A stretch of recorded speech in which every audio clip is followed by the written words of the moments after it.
I am calling it Creating Tomorrow's Leaders, and very enigmatically, it's the 3+5. But as we go along, I will unpack the 3+5. And I must tell you that mostly I'll be talking about something that we are actually doing at Mahindra, but the application of what I'm going to talk to you is very, very universal. Just to say, you're all aware that the new normal in which tomorrow's leaders and tomorrow's companies will have to operate can be defined by VUCA, which is volatile, uncertain, complex, and ambiguous, plus a pushback by all stakeholders. People are not going to very quietly accept whatever we dish out to them, whether they are consumers, whether they are our own employees, whether our shareholders, whether members of the community, government, supply chain. So this combination of VUCA plus countervailing power is the new normal in which tomorrow's leaders have to operate. In any journey or in any initiative, there are these three perennial questions. What are we doing? Why are we doing that? And how should we do it? And then, of course, who will do it, when, where? And as we pondered on these questions, lo and behold, we discovered that the answers to these questions really come from knowing who we are. So who we are as an organization and who we are as individuals. And that answer of who are we actually determines the why, the what, the how, the where, and so on and so forth. So the central question that we needed to first tackle was, who are we? What do we stand for? What is our purpose, if you like? To convert necessary into sufficient conditions, you have to add the factor of human beings. In fact, I would like to suggest that really the source of the greatness and the source of strategy, structure, processes, and metrics are human beings. So the focus of my presentation and conversation today is about human beings and specifically leaders, which is what all of you are today and definitely are going. Who are we is the primary question. And who are we really is, why do we exist? What is our purpose? What is our dream? And we believe that in the ups and downs of life and of corporate existence, when things sometimes go well and sometimes don't go well, when you're confused, when you're anxious, and especially in the new normal, which is volatile, uncertain, complex, and ambiguous, the most important source of guidance and of energy is the purpose that you have, the dream that you have.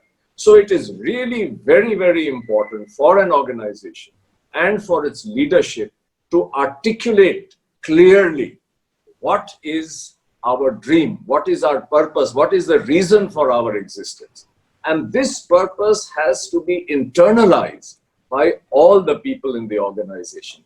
And only once you have done that, can you start bringing to life the strategy, the structure, the processes, the metrics, and what is called the culture. So this is crucial. What is our purpose? Because the answers to all the questions. Now, just to give you an example, the purpose of the Mahindra. So this one sentence gives us the answers and is the mother font for all our business strategies, choices of products, services, markets, market segments, where to go, where not to go. Equally, it is a mother font for all our human capital practices, all our leadership practices. All of them come from this one sentence, right? And the core of this sentence is, we want to drive positive change in the lives of our stakeholders and communities across the world to enable them to rise. That is our purpose, right? And we will achieve that purpose by challenging conventional thinking and by innovatively using all our resources. So that's the Mahindra purpose, just to give you an example. When we set out on this journey that I'm going to talk about, we were talking about business transformation. We were talking about sustained outperformance in the VUCA world. And we quickly realized that we need to have a cultural transformation that has to be the bedrock and that has to coexist and align with whatever business transformation that we do. And of course, the cultural transformation that we do has to be consistent with our core values, right? So a lot of what I'm going to talk to you about is how do we create the cultural transformation that will enable the business transformation to become alive, which in turn will enable us to achieve our core purpose, right? And what is culture? Culture is the nothing but the way we behave, especially as we go around taking business decisions. That is the definition of culture. For Mahindra, now I'm unpacking those enigmatic words, the 3+5. You remember my title was Creating Tomorrow's Leaders, the 3+5. So I'm now going to tell you what the 3 is. The 3, we call these the RISE pillars. They are derived from the core purpose, but essentially they are saying that we have to approach every situation and every problem with these 3 questions in mind. Number 1, are we easily accepting limits? Or are we pushing and trying to see whether we can get more out of any situation? Number 2, are we doing alternative thinking so that we can create and drive innovation? And finally, are we, through our business decisions and through our actions and our behavior, driving positive change in the lives of our stakeholders and communities, enabling them to rise, right? So these 3 RISE pillars are fundamental to the achievement of our core purpose and to the achievement of our business transformation. Now, what I've told you are 30,000 feet words, and you may well ask, how are these converted into daily action, into daily behavior? And the answer is you do that through the HR levers. And the HR levers are things like the recruitment process, the onboarding process, the learning and development, the performance management system, very importantly, the talent management system, the reward and recognition system, the communication system. These are the HR levers. I'm sure you will study them, probably. All organizations have HR levers, and organizations are different depending on what these levers are used for and how they are used, right? And so, to be able to convert these words into action, we have been working for the last 10, 12 years now on aligning all the HR levers that I talked to you about with these 3 views of the world. Now, I won't get into the technicality. If later on you want to ask me in our Q&A, we can do that, right? But these are the 3 pillars. These are the fundamental questions and energy that drives everything that we do. Now, having said that, what people experience in their everyday lives is not pillars or levers. What they experience is behavior. So the question then is, what are the behaviors that we would like our people, especially our leaders, to display in their everyday lives so that these 3 pillars come to life seamlessly and effortlessly to create forming businesses that drive positive change. I will now unpack. So now I'm unpacking the 5. You remember my heading was Creating Tomorrow's Leaders, the 3+5, and I gave you an idea of what the 3 were, and now I'm going to tell you what the 5 are. Let's move on. So these are the 5 behaviors which we expect from leaders and which is required in the new normal to bring the pillars to life. The first one says, in the new normal, it is not enough to use only the left brain of logic, intellect, and rationality, which is necessary, but it's not enough. Nor is it enough just to use the right brain, which is empathy, connection, creativity, compassion, imagination, connecting the dots to see what the big picture is. Those things are necessary, but they are not sufficient. It's only those people who can combine in any situation the left with the right who will come up with the rich solutions that will enable success in the new normal. These people will hold the key to the kingdom. In the new normal, where the mantra has to be to do more with less. We want our people to be multipliers. Multipliers of what? Of energy, of passion, of creating engagement, of creating a sense of ownership, so that people become passionate and are driven to become super people, to go beyond themselves. Now, what are multipliers? The opposite of multipliers are what we call diminishers. These are the extreme command and control people. These are the people who are obsessed with the need to show, I am the best. I have all the answers. You do what I do. Innovation is at the heart of RISE.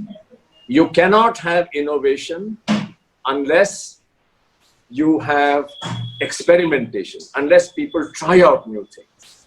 The biggest obstacle to trying out new things, to experimentation, is fear.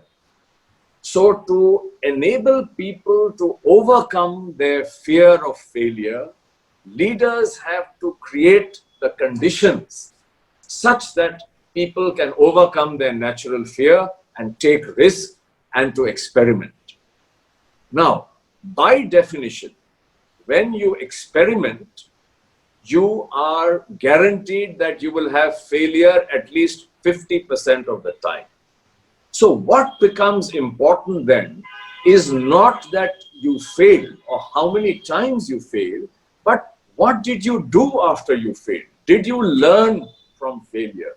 Did you leverage the learning from failure to create success? In fact, many theories of innovation believe that you cannot really have innovation unless you have experimented and unless you have failed.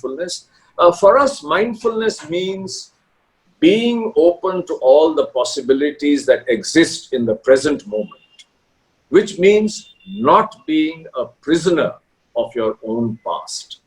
And that is so important. It's only when we are aware of what possibilities exist that we can decide which of the possibilities we want to make into a reality. And it is the starting point of innovation.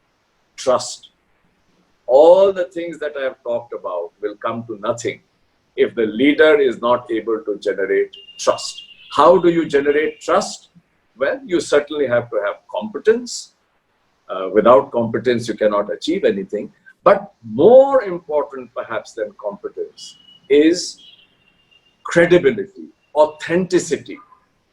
Does the leader say what he thinks, and will he or she do what she says? So are thinking, saying, and doing aligned again and again and again? It is only those who align these three, who walk the talk, if you like, who are able to remove the mask and be themselves as they are, with their strengths and equally with their weaknesses. Such people are authentic people. And such people, given their competence, can generate trust. And if there is one word that I would really like you to remember, you can forget all the others, it is this. As you step forth into life, as you get into leadership positions, can you generate trust? Where people trust you and you trust your people. It is all about unleashing the potential of people and of situations. So we come from the fundamental belief that every person and every situation has vast, vast untapped potential. And the role of a leader is to unleash that potential towards the achievement of the purpose and the primary task. For unleashing that potential, you need to create passion. And you can only create passion if you're able to provide meaning and empowerment to people in their everyday work through the creation of what is called shared. Above all, I would urge all of you, the world is complex enough. Don't make it more complex. You must learn how to keep it simple and stupid. So this is the famous, please keep it simple and keep it stupid. The world is complex. Don't make it even more complex by trying to show how smart you are, how clever you are. Keep your communication simple so that even foolish people like Pierre and like Rajeev Dubey will understand what you're saying. Keep it simple. For us, community interaction is not only the right thing to do, because if we are taking so much from society, we must give back. This is a Mahindra view, by the way. But incidentally, community interaction can also become a mother font for business innovation. How? Because when you interact with communities, especially at the bottom of the pyramid, you get access to the unmet needs of underserved customers in under-penetrated markets. And from that information, if you're alive and if you're open, you can create products, services, business models, in fact, whole new companies and sectors. And a lot of that is going to happen in the new normal. And it is therefore vital that organizations are deeply connected with their communities. Now, not only therefore is community interaction a mother font for business innovation, it also becomes a crucible experience for leadership development, because community interaction should not only be about giving money. People should give their time. Executives should go and give their time. And when they do that, they are forced to learn how to influence without having authority. And this is going to be the model going forward. All the things that I talked about is how are you able to influence without having the formal authority just because of the designation that you hold. And that's increasingly going to be so. So you can see that community interaction, if viewed at differently, is such a powerful thing. It has a threefold power: philosophy and morality, business innovation font, and leadership. So if I were to try and put it all together, tomorrow's leaders are led by purpose. They know how to combine knowing, doing, and being, and they do that in a manner that addresses the triple bottom line of profit, people, and planet. And they do it in such a way as to create the passion that unleashes the potential of people. So that's the basic message of all that we are doing. And to do that without sacrificing three things: Satya, Prem, and Seva. Satya is to speak the truth regardless of the consequences. Prem is compassion, the ability to put myself into the shoes of the other person. And service, of course, is Seva. We are all truly blessed. We are the luckiest of the lucky. We have only miracles in our lives. Just think about it. We focus on all the things that we don't have and we aspire for more, which is okay. But look at the miracles around us. We can see, we can hear, we can walk, we can talk. We have clothes to wear, we have food to eat, we have a roof over our heads. When we get sick, we have medical attention. Our children go to school. When we die, we'll get a proper cremation or burial or whatever our religion requires us to do. Can you imagine the millions and millions and millions of people, especially in our country, for whom all these things are beyond their wildest imagination? Can we do something for them? The power of giving is huge. It is not only the source of the greatest joy in our lives, it is also a huge energy which you can use to pour into your karma, into your 3+5, into your business strategy. This is what we call the RISE manifesto. It's not as big and as powerful as the Communist Manifesto, but it is something that in Mahindra we keep on our desks and we look at it as a source of inspiration and guidance all the time. I read the RISE manifesto. Today is another perfect day to defy the world's naysayers. Today we will think bigger than our size. Today we will refuse to accept limitations. Today we will not be held back by the past. Today we will focus on the future and never ever blink. Today we will break down another barrier, scoff at another convention, and use alternative thinking to solve another previously unsolvable problem. Today we will accomplish something astounding and in the process change someone's life for the better. Today, Mahindra will set an example for the world with boldness, with confidence, with relentless optimism. Good morning. Today is another perfect day. The pandemic, I think the focus was on 2 or 3 things. One, of course, immediate was on the safety of our own employees. How to make sure that they are safe, that their morale and motivation is kept as good. How do you, this pause, how can we make this a purposeful pause? Where from a business and people point of view, we can reboot, reinvent and reignite, or at least create the platform for rebooting, reinventing and reigniting, even as we handle the immediate problem of survival and cash flows. How do you manage the supply chain? But doing that in a manner which was always giving hope to our stakeholders and showing a lot of empathy. But all through, we have said our leadership behavior must be connected with reality. We must know what's happening. That means we must be in touch with our stakeholders. We must always act with empathy and we must give hope. And we must use this pause in the momentum of the business. A, to reboot, which means can we improve efficiency and effectiveness in our existing processes. B, reinvent. What are the new forces of supply and demand? And what can we do either to create new products or new services, new business models, or to do something on the supply side, which means the skills of people, the mindsets of people. Can we do some meaningful training? How do we engage with them during this large, vast period of not being able to physically get together? And finally, to reignite, which means to create aspirations so that when the forces of supply and demand come back, we can take full advantage of the new demand and the new forces of supply. So that's been the overall approach. Now, you asked what are the plans for various businesses. You know, we don't have any central plan for the group. Each business has its own plans. And what at the group level, what the group people do is create a platform. You certainly have to be always picking up new skills, hard skills.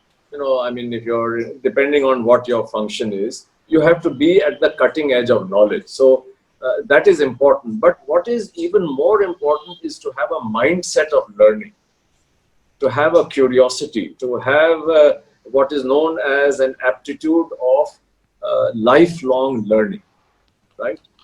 Plus, to have all the characteristics of the 3+5. You know, how do you create, you know, the ability to use the whole mind? How do you become a multiplier? How do you know how to manage fear and leverage failure? How do you ensure that you don't become a prisoner of your own past?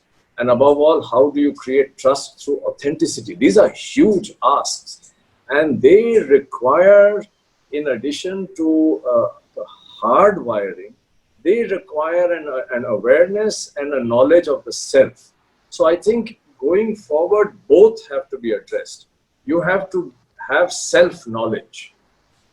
You have to have self-knowledge, you have to have humility, you have to have curiosity, you know, and you have to have all the things that I talked about in an ideal world in the 5 behaviors with functional and technical knowledge and an updation. Oh yes, I mean, if you analyze this, it's the I think it's a very powerful alchemy for survival and success in the new normal, especially the post-COVID normal, because you know that will be VUCA plus pushback, yes, and we keep on talking about it. By the way, that you know, are these really meaningful in the current condition? And the answer that we have come to is, my God, they are really, really very relevant. They focus on doing that which you really want to do, which you like doing, and do that well. Don't be too concerned about picking up things where you'll be successful. I think you should pick up things that you would like doing and do them well, rather than picking careers that will make you successful. Now, the two may go together. That's the best thing. That I really like doing this, and therefore, and I will be successful. But the choice of what career you choose should be more guided by what is it that I want to do, what is it that I will like doing, rather than where will I get promoted faster. So, it's not really a choice, but I think the three are highly interconnected. And I would like to say that all three should be sort of there and have to be there. But the core values are something that will remain even as mission changes, and even vision may sometimes change depending on how it is defined. So I would say that the core values really are at the core. That's why they're called core. And they are the inner space out of which comes the vision, and then out of the vision comes the mission. I mean, I know there are many definitions of vision and mission. But I would say if a gun was put to my head, I would put core values as the first. And vision second, and mission, to which to me is the most specific thing, as the third. But in life, actually, the three are completely interconnected. Sir, there is one more question from an attendee. She is asking that what are some challenges do you think we are going to face in terms of our placements? Well, I'm hoping that by the time you get into your placements, there would be a fairly big... 2 years are there, sir, in between. Huh? There are 2 years in between. So 2 years mein to definitely, you will be back. I think things will be almost normal after 2 years. I mean, most estimates of how long it will take range from 18 months to 24 months. But I wouldn't worry too much. I think once the vaccine comes, there will be, I think the job market should start improving even before that. But definitely, if you were getting into the job market right now, perhaps, I don't know, Dr. Saab, what the situation is. Are your current batch that has graduated having a tough time finding jobs? I guess so.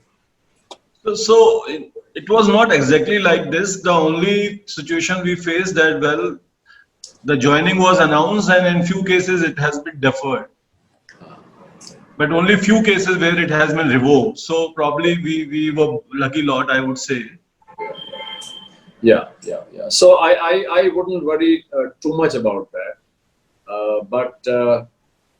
But I think a lot of new industries and a lot of new opportunities will emerge. And we are not talking too much about climate change, but I think that this COVID-19 has also brought the environment degradation into a fairly sharp focus. And I would say that the people who are graduating should be on the lookout for alternative and slightly different careers also.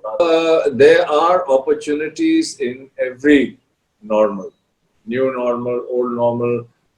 It's a question of how you approach these opportunities. I think wherever there is a challenge, there are always opportunities.